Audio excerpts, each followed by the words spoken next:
പിതാവിന്റെയും പുത്രന്റെയും പരിശുദ്ധാത്മാവിന്റെ നാമത്തിൽ ആമേൻ.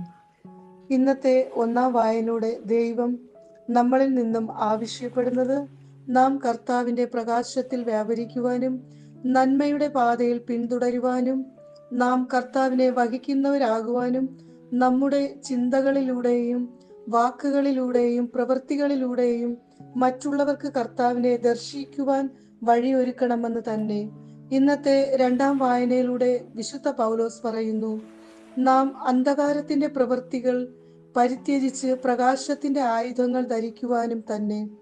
ലോകത്തിലെ സുഖങ്ങളുടെ പുറകെ പോകാതെ കർത്താവായ യേശു ക്രിസ്തുവിനെ ധരിച്ച് ജീവിക്കുവാനും യേശുവിനെ അനുസരിച്ച് നല്ല മാതൃക ജീവിതം നയിക്കുന്നവരാകാം.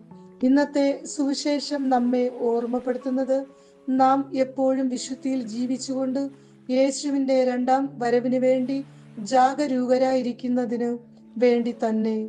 ഇന്ന് തിരുസഭ ആഗമന കാലത്തിലെ ഒന്നാം ഞായറാഴ്ചയായി ആചരിക്കുന്നു.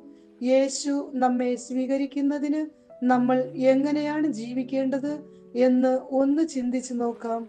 നമ്മുടെ ഹൃദയത്തിലേക്ക് ഒന്ന് തിരിഞ്ഞു നോക്കി പരിവർത്തനങ്ങൾ നടത്തുന്നതിന് വേണ്ടിയുള്ള കൃപാവരങ്ങൾ പിതാവായ ദൈവം നമ്മൾക്ക് ഓരോരുത്തർക്കും നൽകട്ടെ എന്ന് പ്രാർത്ഥിക്കാം.